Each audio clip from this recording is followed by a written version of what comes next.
This episode is brought to you by Lumina Growth Lab. At Lumina, we help professional learning and development consultants who are struggling with steady lead flow, consistent bottom line revenue, and scalability, so they can finally have healthy margins, make more strategic decisions, and ultimately take their business to the next level. Most of the time, our clients come to us frustrated because nothing seems to work outside of word of mouth and referral-based growth. But with the right strategy and support, they're able to confidently add new channels of lead generation that create sustainable revenue and year-over-year growth for cheaper than ever before because of the use of AI technologies. If that sounds like you or someone you know, connect with me on LinkedIn and I'd be happy to have a conversation with you about unlocking your business's potential. Now, let's dive into today's episode. Welcome to the Marketing Matrix. I'm your host, Lisanne Murphy, and I am so excited for today's episode. Guys, today I have the one and only Joe Crisara. Joe, thank you so much for coming on the show today. Thank you, Lisanne. I really appreciate you, and definitely it's an honor to be here. So thank you for featuring me today, and I'm excited to get started and try to share some golden nuggets, if I can, with any of the listeners today. I know you are absolutely going to just lay a path of gold for all of you guys today. I met Joe recently and I had an opportunity to talk to his marketing director before he came on the show. And oh man, guys, this organization is top notch and it's sharp. I'm really excited for you to get some insights from him. So let me take a second to introduce you to him a little bit more formally, and then I'm going to let him take it away and really just blow your minds today. Joe Crisara from Service MVP Training was once a home service contractor with a failing business. Deeply in debt and lacking sales skills, he undercharged for everything, believing the only way to create higher value was to offer the same services as everyone else but for a lower price. When things looked bleak, Joe had an aha moment that changed his life and skyrocketed his business. Since then, Joe and his wife and business partner Julie have helped thousands of service professionals achieve 3 to 5 times greater revenue by implementing his transformative and ethical pure motive service system. Uncle Joe, as he's known as, is America's service sales coach, a worldwide sales educator, entrepreneur, and author who helps blue-collar workers live the life they always imagined. His passion and genuine desire to help are evident in live coaching calls, in-person workshops, and hundreds of multimedia resources.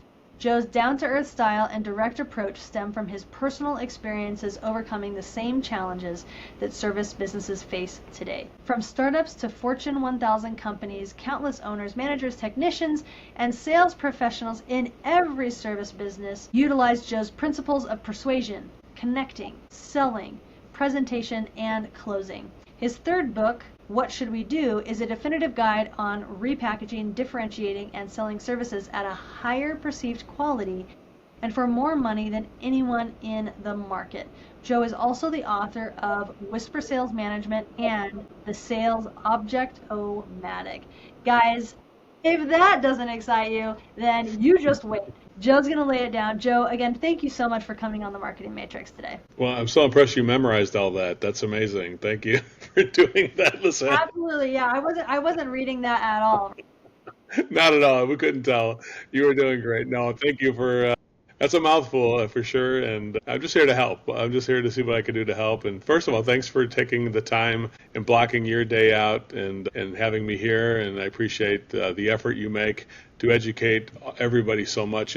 You're an educator too. And so I can see you're cut from this similar cloth to where I am cut from, and you have a heart to serve other people, and I see that in your podcast. I listened to several episodes of your podcast, and I see how at the heart of what you do is also to help other people become successful too. So I think we're in the same we're in the same boat. We just got two different we're rowing with two different oars. You know what I'm saying? So I love it. Looking forward to see that. I think we're gonna have a great conversation today.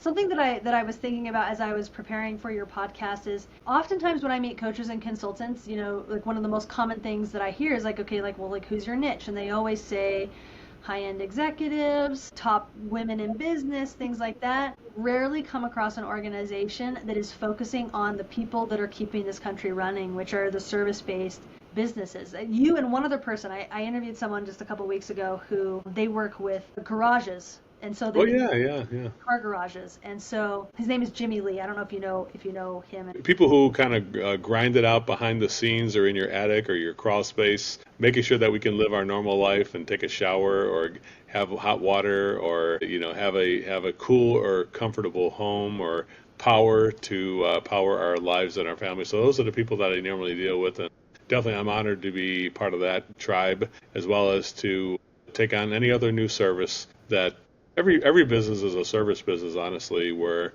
you can't take materials or software or something like that, but it takes people. People still are more important than things, and that's what I'm so happy to be. The relationships I've created are what has really helped me become successful, and that's why I try to help other people do too with their I with their love that. clients. I love that. So I mentioned a little bit in your bio like that aha moment. Can you share the story of that? Like what happened? Like what was the aha moment that made you instead of switch from like driving down to the bottom with lower prices to making the shift that Well, you've made? well, I mistakenly thought that the only motivation that people had to purchase was finding the lowest price. Because when I grew up kind of, family was a little bit challenged financially, so we were always trying to find a good deal on something. My parents prided themselves on getting used cars that were pretty good. We never bought anything new because I think it's a mental thing where we just didn't feel worthy of a premium solution. Like we just went to the Motel 6 and things like that where we tried to save. It was a honor to save money, but what I found is that you can't save your way to prosperity. And then so what happened is I went into business with the idea that just find what everybody else was charging and just charge a little bit lower price. And I was very vulnerable to people who I always say contractor or consumer beware, they always say. But honestly, the contractor or the service provider has to beware because there are unscrupulous consumers who will purchase your service and then not pay you. I didn't realize that would. I figured everybody would get paid for this. I always paid for anything I did. I never thought people would not pay you, and I wound up with about $471,000 in bad debt. I had two contractors who were hiring me for remodeling projects or new construction, and they never paid me. They wanted to get all the work was done, and I had over 190,000 in other receivables where nobody paid me. And so I did a lot of work, and I was just too weak, or I didn't understand the science of collecting money and how to do all that stuff. I just was terrible at it. Like I think like most blue collar professionals are. That's why it's such a successful business I have now, because I help people avoid those catastrophes. And one of my clients, Lisanne, noticed that I was always trying to save money on stuff. Like, Joe, why are you always trying to save me money? Why don't you just give me the best service? And I said, well, Dave, his name was Dave. And I said, Dave, nobody wants to overspend money. And he goes, well, I'm not saying I want to overspend, but you keep trying to, you always notice that you're cutting corners when you're saving money. Like you're saying, hey, I can use a used part, or I can do without that part and try to lower the cost for you. And he said, why don't you just do the job right, charge me more money? He was, can I show you what to do? And then Dave, he was a pharmaceutical salesperson for a big company in the Chicago suburban area, and he was selling pharmaceuticals. And he said, well, let me show you what I do. And he showed me the science of tiered pricing. That's TIER, tier, not crying like I was crying when I was broke. He showed me the tier. It took me from tiers to tier, right? The tiered pricing is there's good, better, best, which you start lower and you work your way up. And he showed me that roughly 40% of the people would upgrade if I start with the cheapest thing, and I told them here's something that's better, and here's something that's even better than that. I'd get about 40% of the people would upgrade. He said if you start with the premium option first, here's the best thing I can do, even though it costs more money. Here's the mid-range or professional way, and then here's the economy way. Then when I did that, he showed me that 80% of the people would upgrade. And then eventually I got to the point where the University of Notre Dame did a study. He gave me some books and studies that were done. I never would have had access to any of that stuff. I never really had Dr. Robert Cialdini. It was way above my pay. I didn't had no idea that it even existed. And then I learned that two premium, two mid-range, and two economy choices, those tiers and two different pricing at each level resulted in 89% of the people upgrading and the sales increasing to about 5 to 7 times higher than they were. So when I was normally charging about $1,500 for something, I was now getting 12,000 for that same thing. Not the same thing, but more stuff that came with it. more of a permanent solution in a way. Does that make sense? Like every business, including yours and mine, there's a more permanent solution where we can be here for longer and get the job done, stay here till we get the job done, and it gets done permanently. And there's a way that's kind of professional where we do some of it and you do some of it. And then there's the economy way where I just do the minimum I can do, and then you do most of it. I just, the customer does most of it. I just do some of it, type of a thing. So what I found is that people will purchase more if they can see that there's service in the top option that's included that normally they would have to do instead of the service provider. So yeah, I don't want to have to do that. I want to have you do it, and it's cost more money. Like, I can give you several examples of what a premium option would look like, and the difference between premium or a permanent option with better service, a mid-range option which is just professional only, and the economy option which is basically just a band-aid or just the cheapest thing we could do. And I was always doing the band-aid all the time, honestly, and so by doing it that way, I said I was $471,000 in debt in 1991. Of January 1991, I was $471,000 in debt. By December of 1994, I was debt free.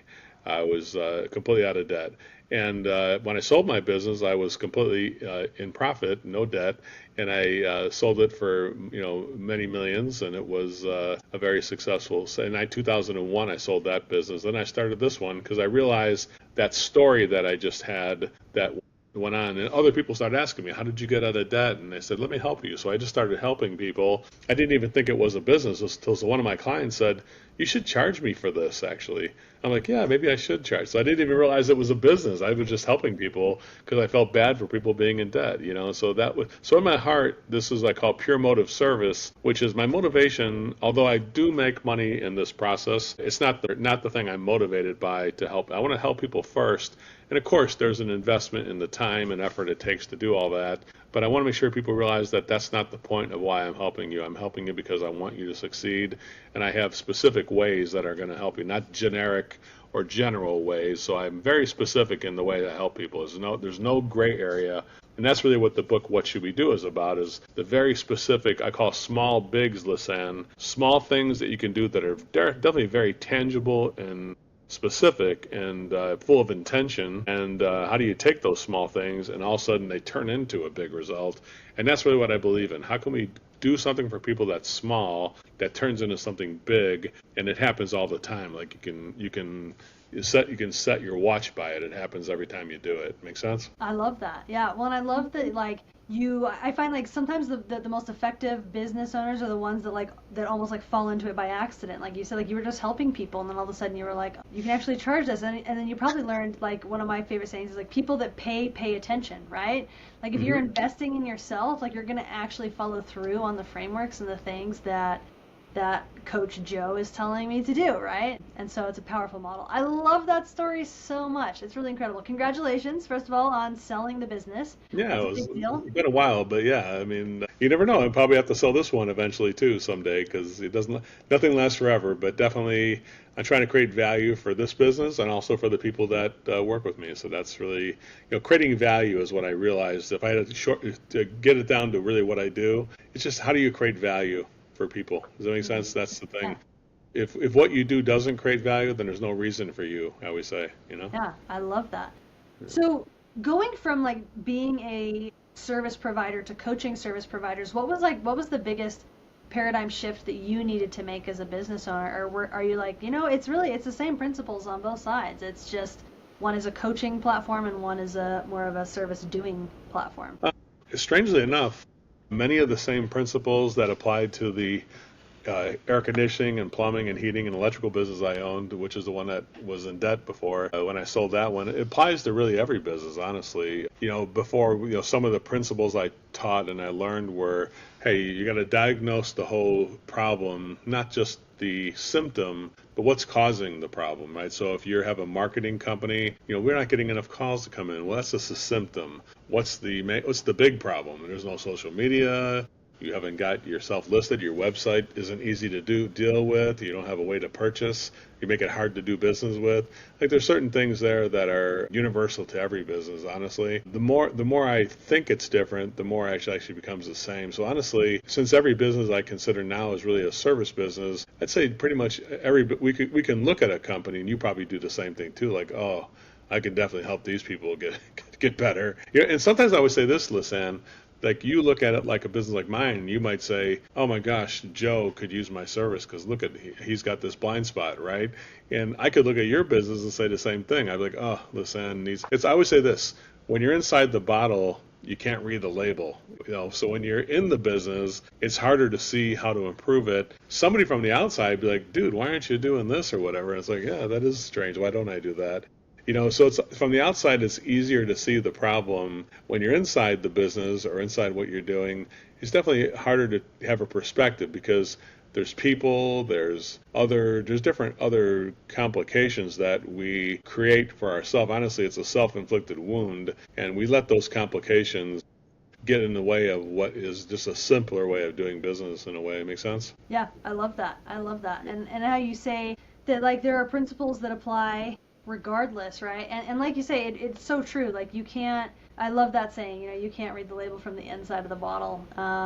It's a powerful truth. You don't see your own filth often. The shoemaker has no shoes. Hey, wait, Right? why, That why aren't you has wearing holy shoes? shoes. Yeah. Hey, why aren't you wearing shoes? I don't need shoes. It's like funny because we think of the own business we have as not as valuable as that business. Like I remember talking to a guy who had two people at the same conference. One guy's like, "Oh yeah, well I mean, if you were a plumber, you could make a lot of money. I just do garage doors." And then I talked to the plumber. He's like, "Oh my God, if I could only just do garage doors, that would be a good business." Like each one of them had envy for each other, and I'm like, let me introduce you to. And I did, and they were both like, "Man, that's a great business." They're like, "No, you're a great business." So they were like, they both thought each other's business was better than their own. It's funny. There's opportunity in both businesses, but somehow we think when we're in our own business that this is such a wreck. It's not. It doesn't have the value like we should have. It makes sense. So I think sometimes we're sitting right on top of opportunity, and somebody from the outside is needed to alert us to some of the opportunity we have. Yeah.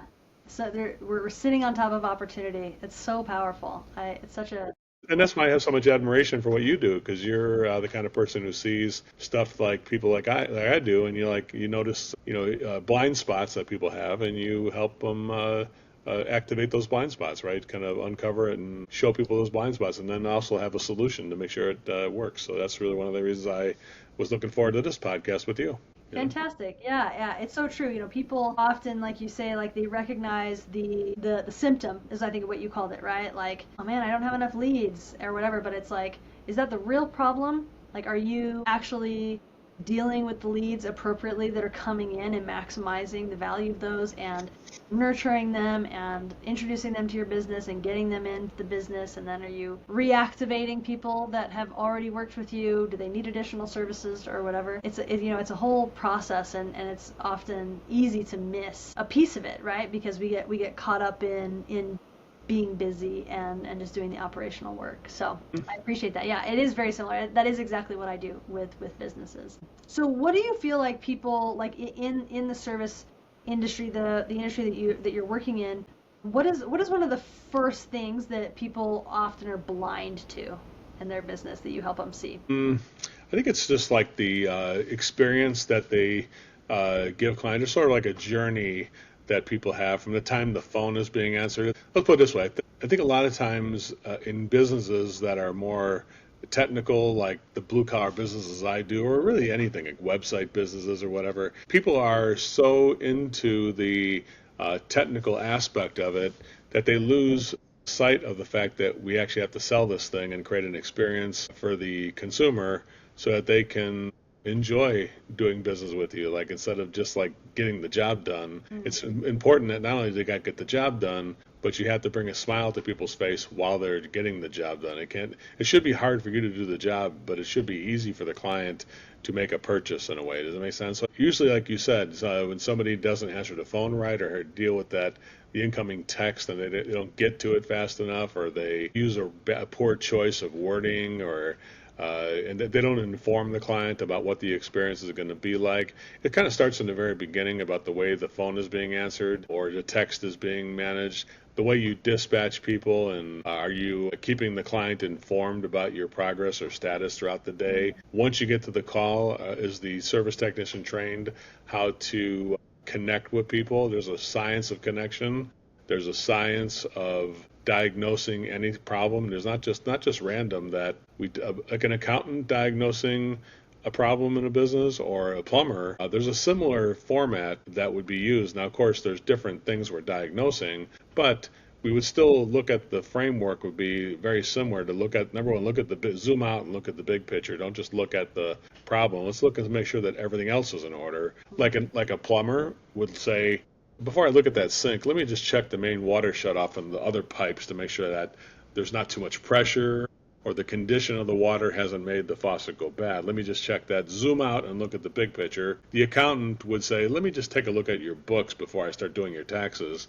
Like, the marketing people would be like, hey, let me take a look at your SEO before I start getting into a price on what it would take. Like, I need to see what you're doing now before I start giving you solutions, right? So I think a lot of times, I think the biggest mistake is that people provide solutions, but they have not figured out the problem that people have yet. They haven't clearly defined what the actual problem is, not just the problem they're currently having, but the other problem that's causing this problem to exist.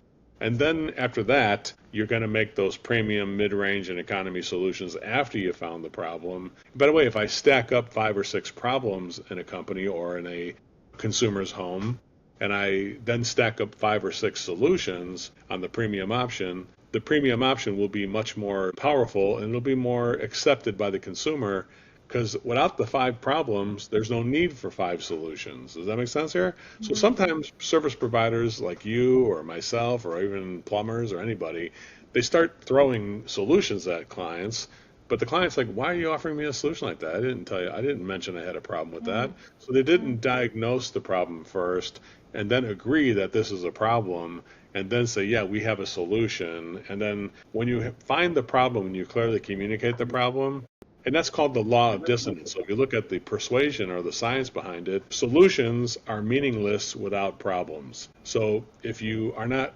marketing what the problem that people have in a way, people are not going to purchase you as a solution from marketing and from sales too. You're not going to be, if I don't tell you here's additional problems, the main water shutoff valve is leaking and causing mold in your basement or whatever. It's like, oh my God, I didn't even see that, right? I know you call for the faucet. Now we got the water's leaking in the crawl space or whatever. So if I show you the bigger problem, and then I say, here's a solution to not just the faucets, but also the piping and the rest of it. Now people are activated and they sell themselves on a solution if they clearly see the problem. So if you ask me that long answer to a short question, but I would say the biggest mistake is people start throwing solutions at people before they communicate what the problem is. They just only give people the problem that they gave them. They didn't say, here's a bigger problem that's preventing this from actually working. If you do that, actually, if you find the problem and what causes it, the bigger issue, you're most likely to have people buy bigger solutions if you did that. Makes sense, though? So the idea of how do you get big ticket items sold is find bigger problems. And both the technical problem with whatever trade and the emotional problem, so there's an emotional balance there too. So the technical and emotional problem and the technical and emotional solution equal somebody purchasing something without any resistance at that point. Make sense? So smart. Like I am living for this. It's so good. And I really appreciate how you're breaking down how it not just shows up in like a plumbing or HVAC or electrical business, but it also shows up for an accountant or for a marketer like myself or whatever. Like it's the exact same thing. And you're right. Like diagnosing the right problem is critical. Also, if you know how to, something I found is if you know how to communicate the problem accurately, then people automatically assume that you also have the solution. Right, you're a master of the problem. Obviously, this guy knows how to fix it. I called the right guy. He knows how to. Nobody Yeah. else even told me about this problem. They just threw prices at me. And this is the only guy who actually sees the problem. I'm trying to communicate. I got this problem. Nobody's listening to me. finally this guy, he sees it, but he sees other problems even. And what you want the customers to say is like, that makes sense. That's why we're always having this problem. That makes sense. That's why nobody's getting it right, because they're not finding that problem. So if you don't find something that's unique that other people missed, whether you're a web developer or an accountant or you're a plumber or whatever you do, a restaurant, if you don't have find a problem that people have missed and supply the answer to that problem, then people just purchase it without any, then you don't have to sell it anymore. Honestly, I'm really not a sales trainer. I'm more of a person who positions yourself in the right direction where people just purchased. You happen to be just there at the time they want to purchase at that time. Make sense? So And smart. that's why the book is called What Should We Do? And the name of the book is What Should We Do? It's like, yeah, here's the problems, Lisanne, with your stuff, and here's the solutions, by the way. So what should we do? Yeah, Joe, let's just get the thing done. Let's just Yeah. get it done, right? So if you can say the words "What should we do" can be earned to say that. If you find problems and solutions, naturally, what should we do means let's get the job done. Yeah. People, it's easy to purchase now because I showed you the problem. If I just tell you here's the solution or here's only the problem, don't have solutions, then it's like, what should we do? What do you mean? You haven't given me a price or whatever. So you see, you're creating another problem if you don't have both things together. So. Yeah.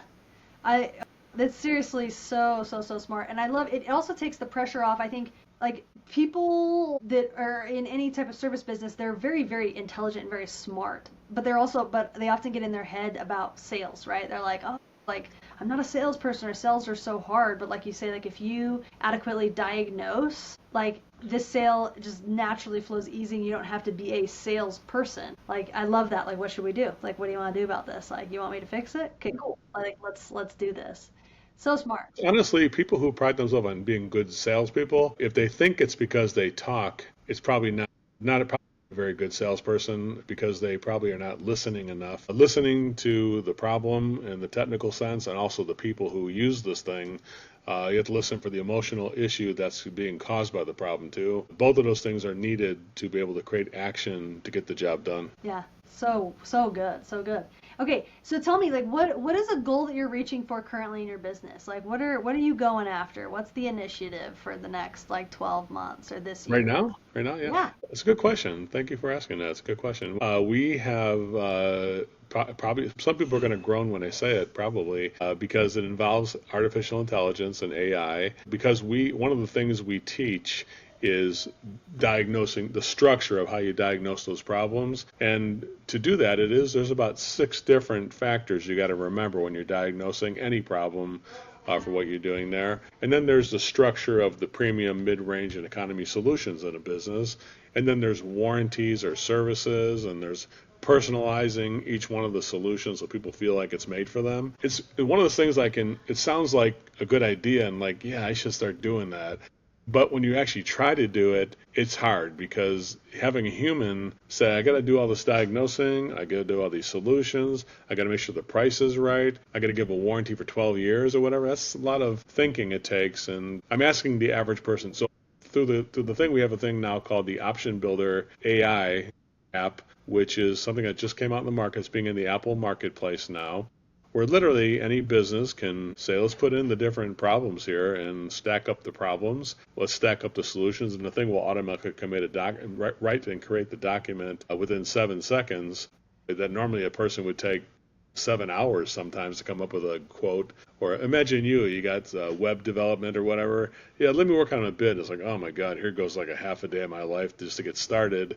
And then you work on it for another 3 hours, and next thing you know, you're 12 hours into just the making the prices. Well, that could all be done in about 7 or 8 seconds. And so if you can here's the big thing, Lisanne. The faster people find the problems and the faster they find solutions, the more competent people look when they do that. Make sense? If you look like it took me a week to make a bid to get my website developed, I'm going to be like, this person doesn't know shit about website. How many times have they done this before? They don't.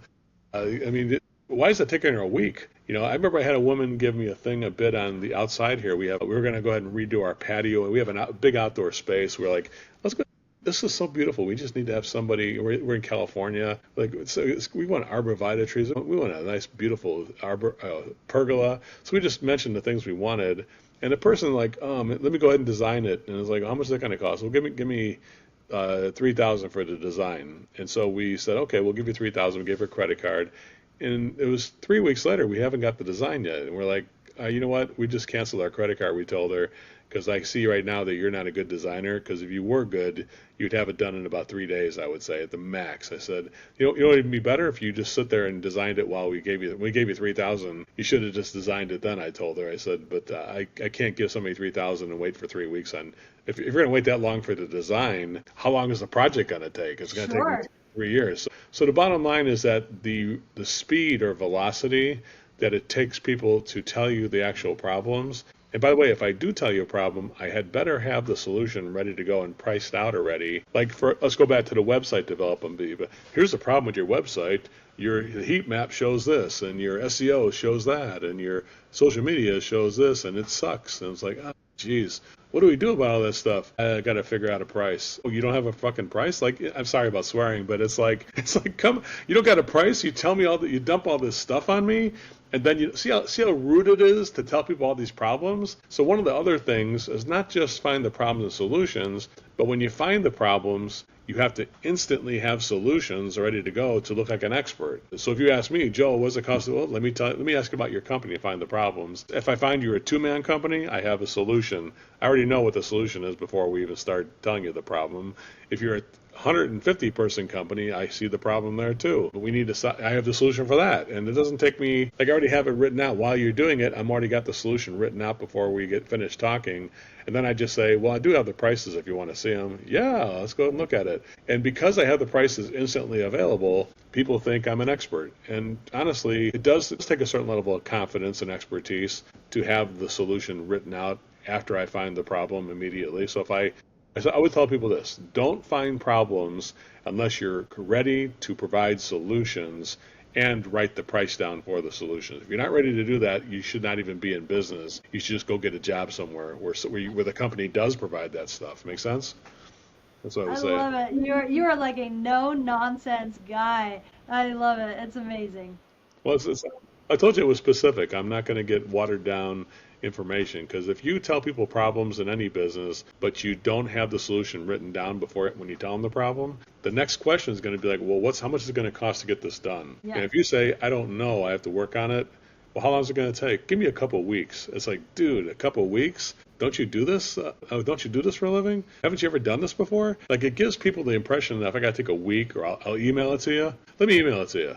It's like, can't you just present it now? It's Yeah. like, oh, geez, I'm not ready for that. See how you weren't ready for this? I'm ready to buy from you, and you're not making it hard. You're not willing to give me the prices. Mhm. You see, it's like, so there's a book called, Wamish, it's called. You ever heard that one? No. Why are you making it so hard to do business with you is what the name of the book is. And so why are you making it so hard to do business? I want to pay you something and then get the job done, but you're making it so hard to do it.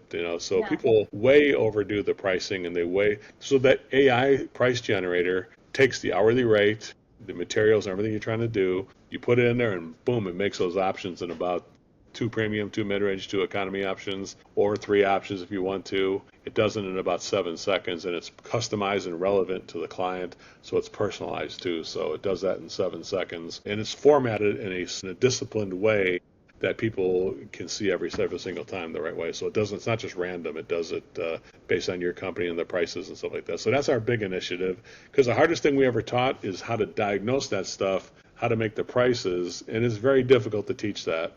Sometimes it takes weeks and weeks and weeks. Now we got it down to where you can do that in 7 seconds, and now you just got me as a friend helping you through it. That's pretty much it. It's so good. I love it. And it's taking away, like you say, it's shortening the time and the brain space, but also making you look like more of an expert, right? Which will increase the conversion rate of the deal. So, Well, so I think smart. we all know one thing about a business. We all hate to do the financials and the money part of it. Honestly, it sucks. But when you got into your business, I didn't like. Oh, I got to figure out these prices. Like nobody wants to do that, right? And so it's one of the most uncomfortable things. And do I even have it right? Is this the right price? I don't even know. So you're grasping at straws. This will make sure you have the right price, and it'll actually make the personal connection, whatever you put in there. If I said Lisanne runs a business, that she has a podcast business and she has other services and products she offers, like advertising on Facebook or online or things like that, and I put that in there, it would give you the personalized options for my service or other services. Lisanne, right now you have a leak in your hot water system, and that bothers me because when you go on a Zoom meeting for your podcast, I want you to be fresh and healthy when you go on that podcast, and that's what it sounds like when a plumber is doing it personalized and customized. Make sense? So And then good. you're like, how much is that going to cost, Joe? Well, the endless hot water package with water purification to keep you fresh and healthy every day. When you're having that podcast, like, how'd you know I have a podcast? I just saw it on the internet when I got it on the way here. And it's like, I mean, you were easy to find, Lisanne. Just if you're trying to hide, Good. you did a bad job of hiding yourself. So I did know before you came out here what you do. So sorry about that. Yeah, No, but it's perfect. I want to make sure that when you're helping those other people, that that you are taking care of them. Listen, when's the last time somebody took care of you? As I would say, right? And So good. what would be the answer to that? If I said, listen, when's the last time somebody did something just for you? That's such a good question. I mean, you're gonna make me cry here. Yeah, When's the last time somebody did something just for you? it's on probably it's been a minute. It's been a minute for Well, sure. that's why I did this option for you to make sure that you were taken care of. That's why I did it. So if you can say something like that, everybody's buying. Does that make sense? Like Yeah, you win the deal. that's the emotional element. So the hot water is the technical element of it, but the plumber who takes care Mhm. of you and make sure that Lisanne is. That's why it has a 12-year service membership and warranty, Lisanne. I want next 12 years when you're having your guests and something goes wrong, you just call me and we'll fix it while you're even doing your pod. You don't got to even talk to us. We'll just fix it for you for 12 years. That's what we did that for. So you're helping people imagine all that stuff, and then the problems too. So that's the thing about it. So it's the technical and the emotional element of it. That's what that software will do, and what we've wired into it, and that's why it's unique to us. And I don't think even if somebody creates an AI pricing tool, they're not going to have the emotional element like we have built into it. That's one thing that's unique to us. And I think that's where I think it's the best because. Well, I feel we're the best at this, because everybody does a technical pricing or the people stuff, but they don't put the two things together like we do.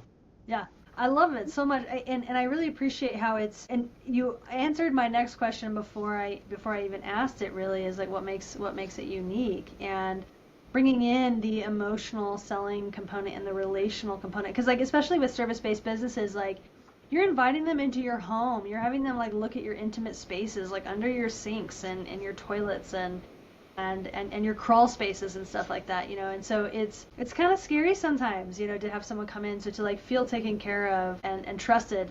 I'm sure it creates repeat customers, it creates higher cart values, average order values for the people that buy. I love it. It's seriously so good. And I'm getting my dad, he owns a sign shop, and even just as you're speaking, like I'm getting so many ideas. Like I want him to listen to this podcast as a sign shop owner, because It's exactly it. He does so much work to help. I mean, those businesses, I would say to him, I'd say, you know what? What's his name?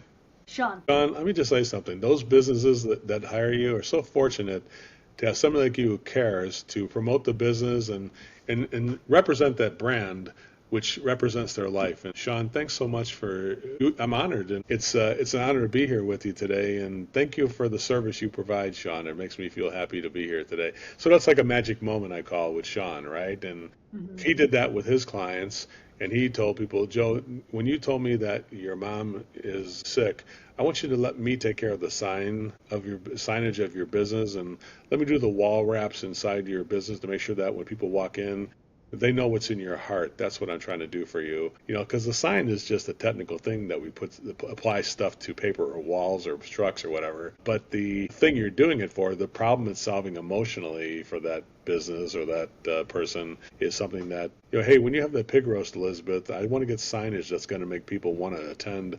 This way you look like a hero to your church when you have that pig. Like whatever he's doing signs for, and I happen to know that business pretty well too. So it's one of the businesses that are very close to my heart because in a way you're communicating the brand and what it stands for and everything like that. And Hmm. definitely I love that. So. So good. So it has been seriously just such a joy to just even like scrape the surface of your experience and your knowledge and everything that you bring to your business. And thank you so much for coming onto the Marketing Matrix today.